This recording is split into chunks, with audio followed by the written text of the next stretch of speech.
Ça y est, on est en décembre 2025. Je sais qu'on l'entend chaque année cette phrase, mais franchement, j'ai l'impression que l'année 2025 est passée particulièrement vite de mon côté, pour de très bonnes choses en soi. Mais c'est vrai qu'on dirait que ça fait seulement quelques mois que je vous ai partagé la vidéo de mes 5 œuvres qui m'ont le plus marqué en 2024.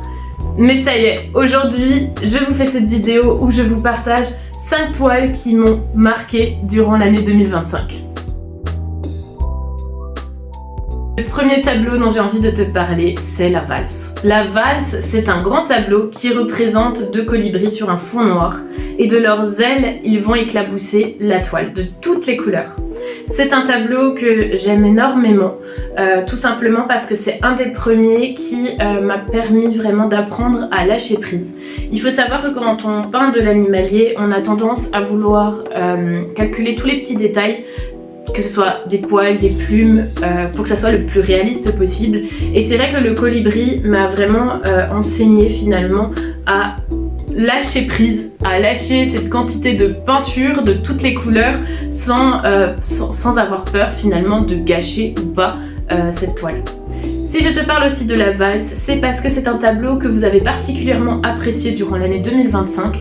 À chaque fois que je l'emmène en exposition, c'est souvent celui-ci qui va attirer le spectateur vers mon stand. Donc vraiment, gros coup de cœur pour la valse. Le deuxième tableau dont j'ai envie de te parler est un petit peu spécial, tout simplement parce que je ne l'ai pas créé en 2025, mais en 2024.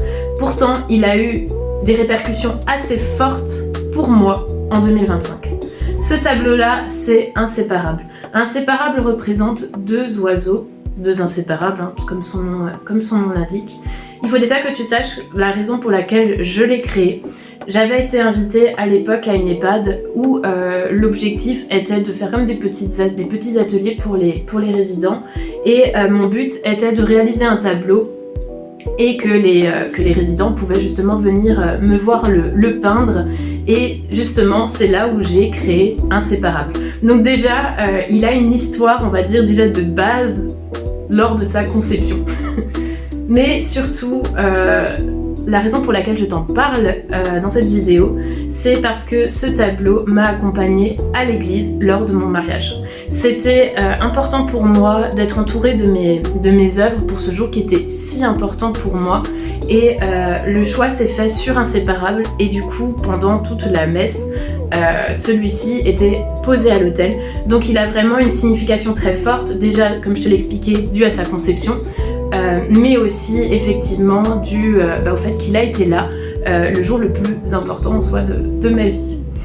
Si je t'en parle aussi également, c'est tout simplement aussi la raison pour laquelle il est parti. Je l'avais exposé à une exposition et une de mes clientes a eu un véritable coup de cœur pour ce tableau, dû au fait justement qu'il émanait quelque chose. Et j'aime croire, j'aime imaginer du moins, que ce qu'il émane justement, c'est dû au fait qu'il a été, on va dire, durant toute sa vie de tableau, entre guillemets, acteur à des événements en fait finalement très importants, que ce soit pour les résidents ou tout simplement pour moi lors de mon mariage. Je profite de cette vidéo pour répondre à une question qui revient souvent, c'est finalement est-ce que je ne regrette pas d'avoir vendu un tableau qui était là le jour de mon mariage. Je vais vous répondre non. À aucun moment je ne regrette, et je vais vous expliquer pourquoi. Il faut savoir une chose, c'est que quand je crée un tableau, déjà psychologiquement, je sais que il ne va pas rester chez moi. Le but effectivement, c'est qu'il retrouve son chez lui. Évidemment déjà du fait, on va pas se leurrer, en tant qu'artiste peintre professionnel, ça fait partie de mes revenus, mais aussi parce que finalement, c'est la suite logique des choses. Je crée un tableau qui va parler finalement à quelqu'un qui va décider de le prendre. Quand j'ai créé Inséparable, je l'ai créé aussi dans cette optique-là, qu'un jour il trouvera son chez lui. Et si vous voulez, tous les événements qui sont liés au tableau, que ce soit l'EHPAD, que ce soit mon mariage, font partie de l'histoire du tableau. Chacun de mes tableaux a une histoire. Quand vous passez des heures et des heures, voire des jours et des jours finalement de travail sur un tableau, automatiquement, vous, en tant qu'artiste, vous allez lier votre œuvre à des événements qui ont eu lieu dans votre vie. parce que bon bah voilà, il se passe plein de choses, que ce soit positif mais aussi négatif, et ça fait partie finalement de la vie du tableau. Donc non, à aucun moment je regrette, et je vais même être honnête avec vous, je suis très heureuse de savoir que mon tableau est chez cette personne en particulier. Pour la petite parenthèse, si je peux me le permettre, je livre mes toiles et ça me permet toujours de voir justement où va continuer d'exister ma toile. Et vraiment, ayant rencontré cette personne, je suis vraiment heureuse de savoir qu'il va continuer son histoire chez elle. Le deuxième tableau dont j'ai envie de te parler, c'est Un jour au paradis. Alors, Un jour au paradis, c'est une toile un peu particulière, je vais t'expliquer pourquoi. Il faut savoir que lors de sa conception, j'avais envie de créer cette fois-ci pas seulement un animal, mais un endroit où on se sentirait bien. Et j'ai imaginé un tigre blanc au bord de l'eau. L'eau, j'adore, je suis attirée par l'eau, que ce soit par la mer, les océans, mais aussi les lacs, les petits ruisseaux. Je trouve qu'il y a vraiment quelque chose d'apaisant. Et j'imaginais justement ce tigre blanc au bord de l'eau, dans une forêt qui serait justement habité par des oiseaux de toutes les couleurs. Et comme ça a vu le jour cette toile. C'est un peu bête de le rappeler, mais si je peins des animaux, c'est tout simplement parce que je les adore. J'ai toujours, depuis toute petite, aimé les animaux. J'ai toujours eu une forte sensibilité, que ce soit au niveau de la cruauté qu'on peut avoir auprès des animaux. Et enfin bref, c'est quelque chose qui me touche profondément. Et en tant qu'amoureuse des animaux, j'en ai. Alors, on ne parle pas de chiens, on ne parle pas de chats. J'ai des cochons d'Inde, voilà. C'est un animal que j'aime particulièrement, tout simplement parce que ça parle, on va dire, entre guillemets. Et bon, bref, c'est mes animaux de compagnie. Si je t'en parle, tout simplement, c'est parce que il faut savoir que j'en ai deux. J'ai deux cochons d'Inde et le jour, en fait, pendant la période de la création de cette toile, l'un de mes deux cochons d'Inde est mort, tout simplement. Ça peut paraître bête d'en parler comme ça, mais je pense que tous les propriétaires d'animaux pourront me comprendre. Je suis très très très attachée à mes animaux. C'est pour moi, c'est des individus qui font partie de mon quotidien, qui vivent avec moi. Et je n'aime pas faire de préférence, mais celui-ci qui est parti, c'était un des deux auxquels j'avais vraiment un lien très très fort. Et bref, cet événement m'a vraiment mis très très mal. Encore même aujourd'hui, j'ai parfois un petit peu du mal. Mais si vous voulez, le fait d'avoir créé cette toile et qu'il y a justement eu cet événement, encore une fois, je savais que ma toile allait s'appeler Un jour au paradis et que justement je perds mon animal, a fait que indirectement j'ai lié cet événement à mon tableau. Et je trouve que c'est super intéressant d'en parler parce que les personnes qui découvrent ce tableau m'ont souvent répété qu'ils se sentaient bien en fait finalement en le regardant, qu'il y avait vraiment un côté très apaisant, que les gens se sentaient bien finalement en regardant ce tableau. Et je pense justement que l'événement qui est arrivé fait que ce tableau émane justement ce sentiment-là, parce que évidemment la tristesse de perdre un animal est très forte, mais je voulais plus le transformer finalement comme une sorte d'hommage, quelque chose de beau, quelque chose où on se sentirait bien. Et cette toile, finalement, en est vraiment le résultat. Donc j'aime bien imaginer qu'indirectement, on va dire que c'est un petit hommage finalement à mon animal. Passons au tableau suivant. Alors, celui-ci est aussi spécial. C'est une commande que j'ai eue d'une personne qui voulait que je réalise un tableau de ses chats, enfin des chats de sa sœur, si on veut vraiment rentrer dans les détails. Sauf qu'elle avait une demande un peu particulière, c'est qu'elle les voulait dans le thème, dans la thématique du Hobbit. Alors, j'en rigole, mais il faut savoir une chose, c'est que finalement ça m'a beaucoup surpris parce que je fais partie, je pense, des rares personnes qui n'ont pas vraiment d'intérêt pour tout ce qui touche le Seigneur des Anneaux ou le Hobbit.